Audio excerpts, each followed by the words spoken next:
இவர் வந்து முதலாம் ஆண்டு பிகாம் வந்து சேவியர் காலேஜில் படிச்சுட்டு இருக்காரு. இவர் தன்னோட பெருமாள்புரம் குடிசை மாட்டு வாரியம் இருக்குல்ல, அதில் வந்து குடியிருந்துட்டு இருக்காரு. அவங்க அம்மா தங்கச்சி கூட இருக்காங்க. இன்றைக்கி வந்து அவரோட நண்பர், தெரிஞ்ச ஒரு நண்பர் வந்து கூப்பிட்டா வீட்டில் வந்து பார்க்க போகிறேன்னு சொல்லி வீட்டில் சொல்லிட்டு போயிருக்காரு. எங்களுக்கு வந்து ஒரு ஒரு சுமார் ஒரு 6:45 7 மணிக்கு வந்து தகவல் வருது. இந்த மாதிரி நான் போய் பார்த்து போலீஸ் பார்த்துட்டு அவங்க 108 ஆம்புலன்ஸ் எடுத்துகிட்டு கூப்பிட்டு வந்துட்டு இவங்களுக்கு ட்ரீட்மெண்ட் கொடுத்துட்டு இருந்தோம். விசாரிக்கும் போது என்ன தெரிய வருதுன்னா, இவர் இந்த சமூக வலைதளங்களில் ஒரு தெரிஞ்ச நம்பர் அப்படின்னு சொல்லி ஃபோன் பண்ணி கூப்பிட்ருக்காங்க. இவரை கூப்பிட்டு இந்த மாதிரி அவரோட ஃப்ரெண்டு தான் நினச்சி போய் பார்த்துருக்காரு. ஃப்ரெண்டு தான் நினச்சி பார்த்துருக்காரு. பார்க்க போகும்போது அதில் வந்து தனியாக கூப்பிட்டு போயிட்டு அவர்கிட்ட வந்து அந்த செல்ஃபோன் அவர்கிட்ட வந்து செல்ஃபோனை பறிச்சுட்டு வேறு ஏதாவது காசு இருக்கான்னு சொல்லி கேட்டிருக்காங்க. காசு இல்லாத காரணத்தினால செல்ஃபோனை மட்டும் பறிச்சுட்டு அவரை கொஞ்சம் தாக்கியிருக்காங்க. தாக்குனதில் அவர் சின்ன காயம் ஏற்பட்டிருக்கு. அந்த காயத்துக்கு இப்போ முதலுதவி ட்ரீட்மெண்ட்லாம் பண்ணி அவருக்கு வந்து நல்லா சிகிச்சை, நல்லா ஃபுல் ட்ரீட்மெண்ட் கொடுத்துட்டு அவரை வந்து இப்போ டிஸ்சார்ஜ் பண்ணி வீட்டுக்கு அனுப்பிட்டாங்க.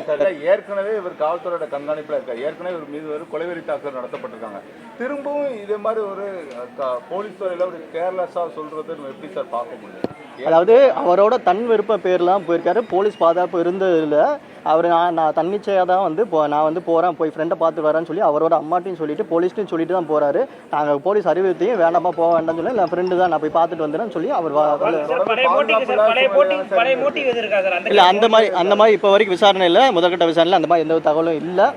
இது முழுக்க அந்த இது ராபரி பண்ண நோக்கத்தோட இது பண்ணியிருக்காங்க. சென்னையில் இந்த செயலி தடை பண்ணுறதுக்கு கமிஷன் லெட்டர் இல்லை. அந்த இப்போ வந்து வெளியிலையும் தொடர்ச்சி அந்த மாதிரி இருக்குல்ல. இப்போ எந்த செயலி எதுவுமே எங்களுக்கு என்ன வந்து கன்ஃபார்ம் ஆகலை. அவர் கேட்ட வரைக்கும் அவர் இன்ஸ்டாகிராம் மூலியமாக தான் வந்து பேசினார், சொல்லியிருக்காரு. அதை தான் நாங்கள் இப்போ முதற்கட்ட விசாரணை பண்ணிட்டு இருக்கோம்.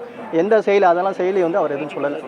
அந்த மொபைலோட ட்ரேசஸ் எதுவும் இருக்குதா சார்? நம்ம சிடிஆர் எதுவும் பார்க்க முடியுமா? இல்லை, அது சைபர் கிரைமில் ஃபாலோ பண்ணிட்டு இருக்காங்க.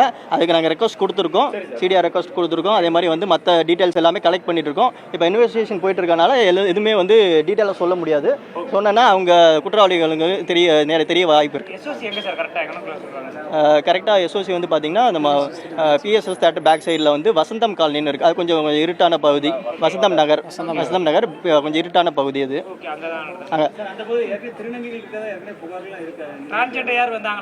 இல்லை, அவர் மேல் நபருக்கு தான் வந்து ஒரு பையன் வந்து கூட்டு போய் ஃப்ரெண்டுன்னு தான் கூட்டு போயிருக்காரு.